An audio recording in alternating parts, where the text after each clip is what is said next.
Jack Schmidt, having a few problems. Comical as these recordings of astronauts falling on the moon may seem, they were actually carried out under mission orders and were of valuable importance to NASA's research endeavors.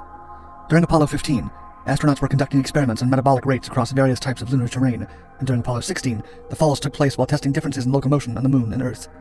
Adding to unexpected seriousness of the footage, one of these falls threatened the life of astronaut Charles Duke, who came close to cracking his suit and exposing himself to the vacuum of space.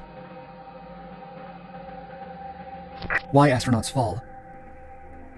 The haphazard movement of Apollo astronauts on the moon is a product of it having only 1/6 of the Earth's gravity. While a body weighs less on the moon, it still has the same mass, which means that the body's inertia, or resistance to changes in motion, stays linked to its mass, rather than changing with the reduced weight. The experience of walking on the moon, therefore, feels unreal and uncomfortable for moonwalkers. In particular, astronaut Buzz Aldrin described the experience of putting a foot down on the satellite as walking on, quote, moist talcum powder. Even within months of non-stop intensive training, the astronauts struggled not only with the conditions of gravity, but also with their spacesuits. Although their spacesuits no longer weighed the 300 pounds they did on Earth, they were still stiff and unwieldy. Many regular actions, such as bending down to pick up an object, would only result in a fall, so the astronauts had to use tools for many simple tasks while wearing them. Additionally, in order to crouch, they would need to hop first, and then use the landing to compress their suits. NASA investigations. Starting with the first moon landing in July of 1969, NASA became deeply interested in the mobility of men on the moon, and for the first time, real data on the matter could be collected. For the entirety of the Apollo era, NASA dedicated resources to study and analyze the falls of astronauts on the moon so it could assess the dexterity of people outside of Earth. Scientists worried about the flexibility of suits, whether astronauts could handle key equipment while wearing spacesuits, and which techniques would be best to prepare for before going to the moon. By studying the movements and the failures of movement on the moon, NASA scientists could address these concerns. The subject of moon falls was taken seriously, preserved not only in footage but in detailed documents. One of the reports in the matter about Commander David Scott from the Apollo 15 mission reads as follows, quote, "He begins moving toward a new area as he gives the camera reading and summarizes the description of the area. He steps around a group of rock fragments, and then his right foot steps into a small depression, and he begins to lose his balance. As he steps with his left foot, it slides off a small rock and continues sliding on the loose surface soil. While trying to drive his feet back under his center of gravity, Scott increases his forward velocity.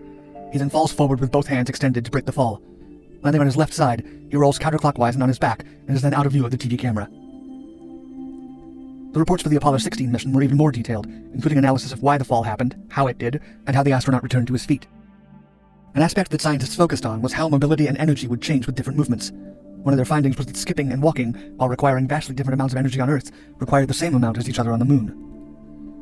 Another valuable conclusion that NASA made early on was that due to the slower falls, the astronauts had time to correct a slip or work on standing back up in case of a fall. Some of their conclusions were less helpful, such as stating that the number of falls were caused by loss of traction because of loose soil.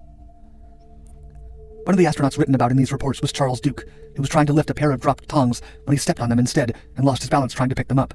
He fell face first, ironically, after he was trying to pick up the tongs to then pick up a hammer he had dropped a few moments before. That fall was relatively harmless, but during the Apollo 16 mission, he would take a fall that almost ended his life. Charles Duke's fall. Charles Duke and his commander John Young were on the moon in 1972, the same year as the Munich Olympics, and they decided that they wanted to perform what they called, quote, Moon Olympics.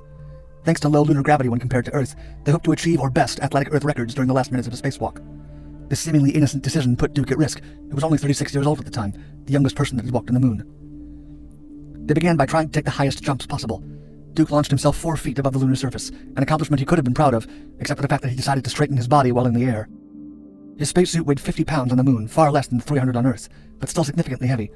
More than half of this weight came from the backpack, which held his portable life support system. Any damage to the backpack could prove fatal.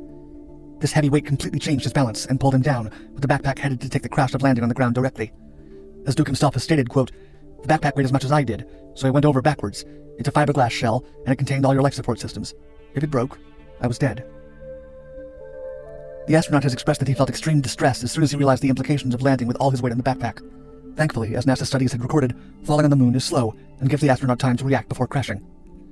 Duke rolled to the right, breaking the fall, but the rolling motion did make him bounce. Commander John Young approached him, knowing that if the life support system failed, he would have to carry an unconscious Duke back to the module, who would likely perish before making it there.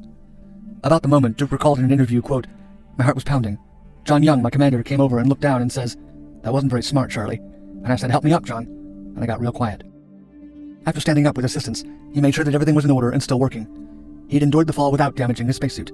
As entertaining or amusing as footage of falling astronauts may appear, moonfalling does carry real risk. Charlie, that ain't any fun, is it? That ain't very smart.